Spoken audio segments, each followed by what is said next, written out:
Okay, guys. Just give us a second, Joe. We've got Matt O'Connor who's interpreting for us. So if you need English or Portuguese, it's on Zoom. And once all the cameras are ready, just give us a thumbs up when you're ready, guys. Yeah. Alan, do you want to kick us off with the first three? Good afternoon. Hello. Yes, okay. Good. Not too much time is there to prepare from one game to another in a different competition, but I'm sure it's a great situation to be in, isn't it? And it's going to be a very different game from Saturday. How much better do you need to be, or do you need to be that much better against Benfica on Tuesday? Oh, I don't think about being better. I think about being on top of our game. So that's the plan for all the games. If it doesn't happen, it's not about that you try to improve here or there. You try to improve in general. And Benfica is obviously a different opponent. One of the most successful teams in Portugal this year. Maybe not exactly where they want to be in the table, but for that they went far in the Champions League. So it's a tough opponent. We know a lot of players, obviously, from Premier League or Bundesliga or wherever, and so you can say it's a proper team, and we have to be really good. That's true. Diaz been able to give you any insight from his time in Portugal? He tried 10 minutes long, but I didn't understand a word. No. We have obviously with Vitor, with Pep Linders, and with the boys, with Diogo, of course with Luis, enough specialists for Portuguese football in our team. But we did analyze anyway completely normal, because we don't need any kind of inside stories. Maybe we watch at the football team, and that's what we did. We had the meeting with the boys this morning, the analyze meeting. So now all the necessary informations are shared, and now we have to make sure that we use them. Lots of noise about Mo Salah's contract again at the weekend. Any further news updates? Are you happy with the situation? I'm happy with it because it's nothing new to say. That's good.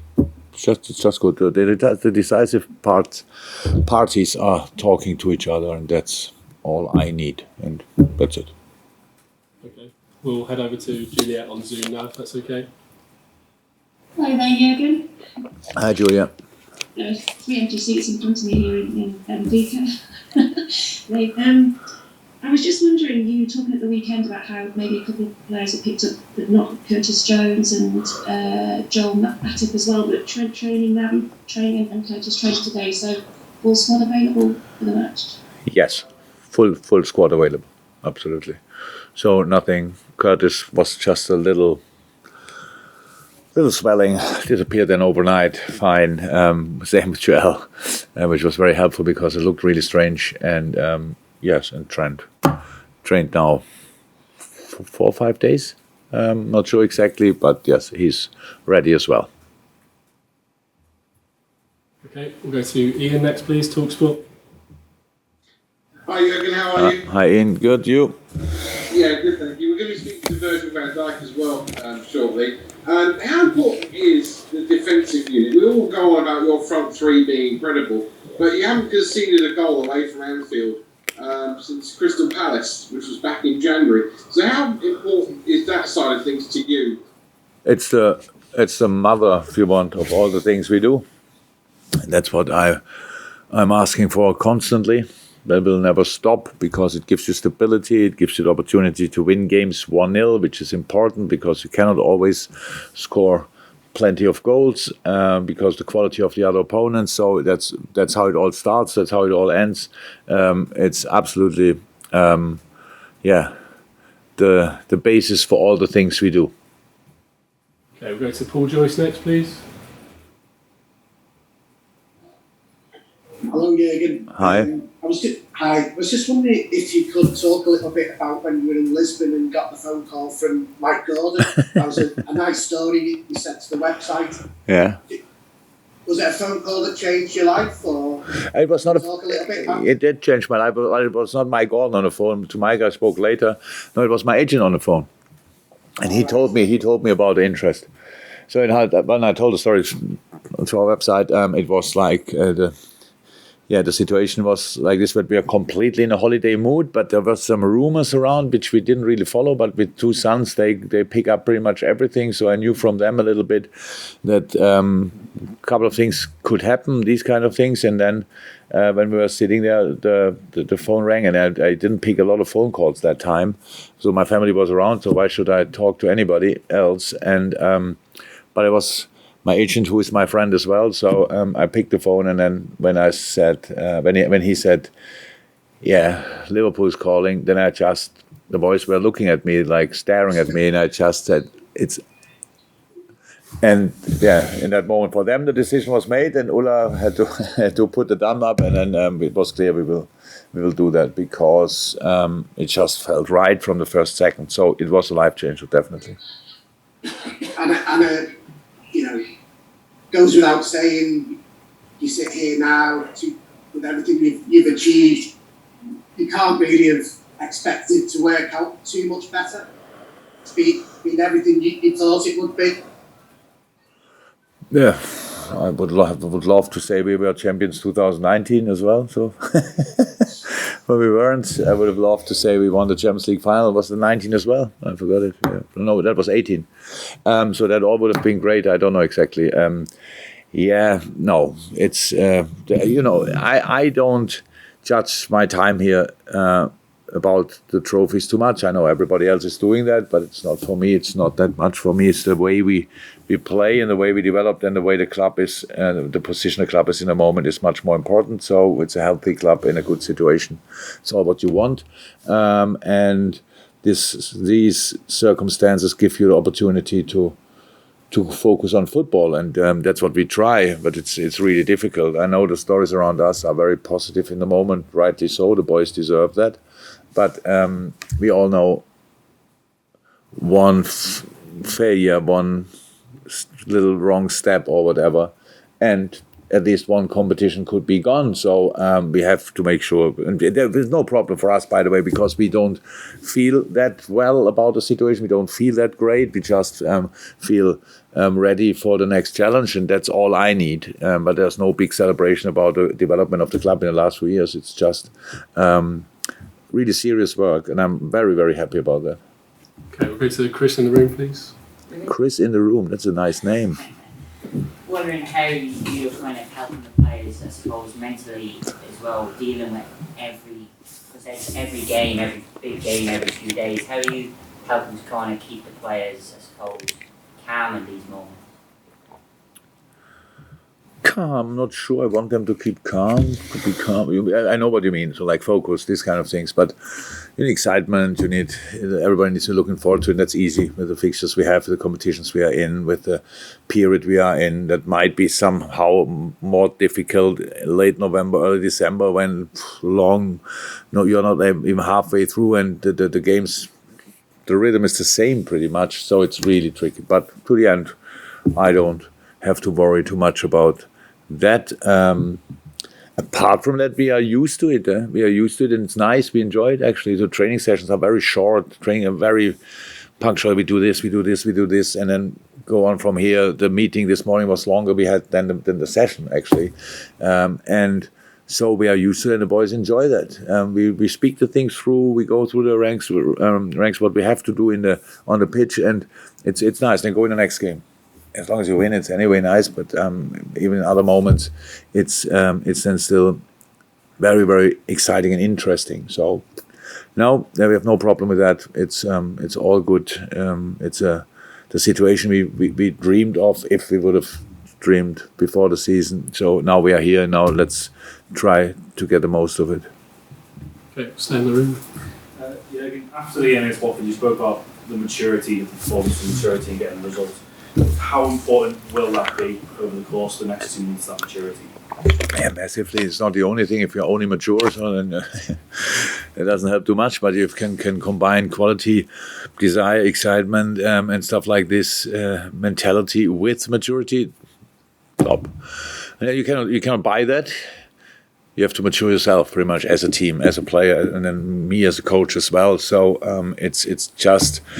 You will realize that in a few years. You are now too young, but things you judge things calmer in the future, that's what experience makes. And you don't have to get old for that. You just have to need a lot of experiences, different experiences to get in a row. And that's why when I see that, I'm always really happy. We had other games when we were 1-0 up or whatever, and we were running still like madness in one direction, as if we were not 1-0 up, like 85th minute. And let me say, both fullbacks in the box of the opposition. They think, okay, what are they doing there? So, but it's not that I want to hold them back. I just want to have them thinking in the right way, and that's what I saw on Saturday. And if I could just ask about Benfica, arguably their main threat tomorrow night would be Darwin Nunez, top scorer in the Premier League, and he scored against Barcelona and Ajax as well. From what you've seen of him, what kind of a threat is he? He's not the only one. They have a really good team, I have to say, a really talented team and a good way to play. But yes, he's a good striker. The next one from Uruguay, I don't know how they play together, Cavani, Suarez and him in one team. That's probably a challenge as well to put that in place. But it's top boy. And yes, the goals he scored, obviously the one against Ajax at Amsterdam, that was a massive one, big one. Yes, in the group stage as well. So he's not shy. He did now not start the last game. He came on at half-time because of coming back from international duty. So we expect him to start tomorrow.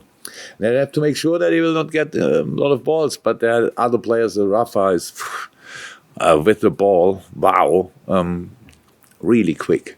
And the others. I know Julian Weigl, obviously, João Mario, we all know. And there's a lot of quality in this team and experience as well with Vertonghen, Otamendi. That's an interesting chat. That's quarterfinal Champions League. Well, who cares? That's how it should be. And I'm really happy and really looking forward to it. Okay, we've got time for 3 more questions. We'll start with Andy Hunter on Zoom, please. Hi Jurgen, sorry about this, it's a bit similar to the previous question, but you said on Saturday that Benfica are a really dangerous opponent if you don't stop them doing what they want to do. What is it in particular? It's a football playing side. I think they are has in all positions, high fullbacks, stuff like this as well. We have high fullbacks as well in moments, but it's like this. It just shows they are ready to take a risk.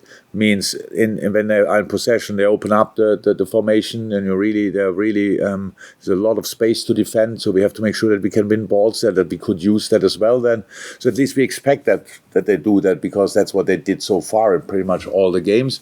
But maybe against us they play completely different. Then we have to adapt to that. So it's a mix of of these technical players, of speed and good organization, I have to say, and that's what makes them dangerous. And the fact that they came through the group, so they obviously know. In the league, they're for sure not exactly in the position. Yeah, the distance to Porto is for sure a bit too big for their understanding. But in the Champions League, they overachieved. They were not in the group the favorite, for sure not. They were not against Ajax the favorite, for sure not. Ajax again, like the high flyers in the not top leagues, let me say, but everybody knows the talent of Ajax is insane, and they kick them out, and that shows they know how to get a result, and we have to make sure that we, have a hand in that as well. Okay, final 2 questions. We'll go to Dave Malik next, please. Hi, Jurgen. Hi. Just on Mo, I take it when you say that there's nothing you say, that means nothing new has actually happened, but you're happy with the progress. And also, he's not scored for a few games since February, I think. Is that an issue, or is it the fact that he does all the work and takes so many players, marking him, etc.? Is that still sort of a massively important contribution? It is to the way your team. It is all He might not have scored from open play or whatever, maybe a penalty here or there. I don't know, but it's not too important. The thing is, for me, the performance level is for me important. The threat is for other teams, how it brings players together in the moment when he gets the ball. I think 2-3 players are going for him in these moments. He could decide sometimes in a better way, no doubt about that. Pass the ball quicker, all these things. But it's a tough period for Sadio, for Sadio, like with the African Cup and then the games. It's like coming back, being immediately for us available again. That was really, really special, and that's completely normal in a season that you have these little things. But these boys, it's just not like this big changes, but it's still there. And we see him every day in training, and we see him playing. Obviously, there's nothing to worry about apart from that. We have to manage the physical part as well. Of course, these players will not come to me and ask me for a break, so I have to give them the break in a specific moment, and then. We hopefully together use that little break, and then from there we go again. But that's it. Okay, and we'll finish with Ian Doyle, please. Yeah, Jurgen, it's not just the first team that's had a successful season for Liverpool. The women's team won promotion to the Super League at the weekend. I'm just wondering what you made of that achievement. Yeah, congratulations. I sent messages yesterday. I was really happy. I was following it now all the time. I was looking at the results always after our games, around our games, looking when they play, who they play. Last week, obviously, when after the result from last week, it was clear they with a draw against Bristol they can make it, and they won. Really happy for the girls and for Matt. It's a big thing. Obviously, Liverpool was in the last years not famous for treating or dealing with the women's football outstandingly well. They didn't go down to the championship for no reason. But now they are back, and now we have to make sure that we use the situation. And I met a lot of the girls in the last 2-3 months for different reasons. We did wonderful stuff together with Michaela for LGBT, which was really great. And then I spoke to others. It's really nice. To be honest, that's a wonderful team, great coach, and really happy for them to get promoted. Okay, thank you very much, everyone. Nigel van Dijk will be in next. Jurgen, can you remember the last time you had a full squad available? No, I actually no. I have no idea, honestly. It never happened before. Not even the first year of the preseason. It's a good time. Not even that. Here you go.